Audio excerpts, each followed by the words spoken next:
6 laws were enacted by state lawmakers last night over the governor's vetoes.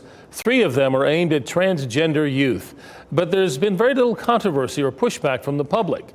WRAL Capitol Bureau Chief Laura Leslie joins us from the legislative building with a look at how this compares to just a few years ago. Laura? Gerald, I'm sure you remember, last time the state passed an anti-transgender law, we made national headlines and had to repeal it. But this year, lawmakers have passed 3 bills targeting transgender teens, and there's been no real pushback. Well, GOP leaders here say it's part of a national shift in attitude, but transgender advocates say it's a calculated political strategy in red states nationwide. When North Carolina passed a 2016 law regulating what restrooms transgender people could use, the blowback was swift.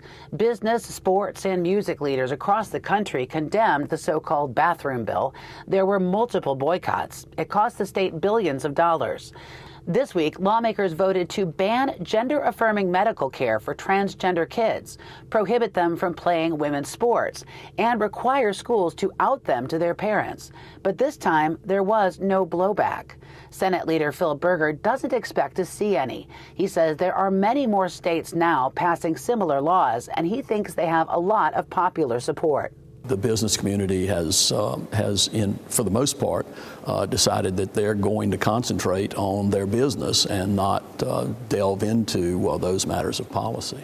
House Speaker Tim Moore said there's no comparison between 2016 and now. If you had asked people in 2016, say, hey, do you think that you're going to have a situation where men are going to be competing in women's sports, they'd look at you like you're crazy. Moore insisted the new laws are meant to protect transgender children, not target them. And folks are looking around saying, why is this stuff happening? It just seems like it's a political agenda, but it's being done at the expense of people's health. It's being done at the expense of the safety. And it's being done at the expense of just what I would call common sense when it comes to athletics.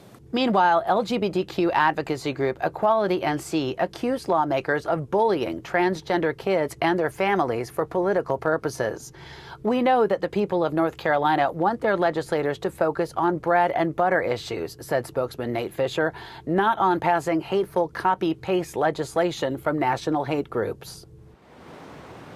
Now, Equality NC has pledged to fight these new laws in court, and they may have some luck. Other states with similar laws have seen them put on hold by judges.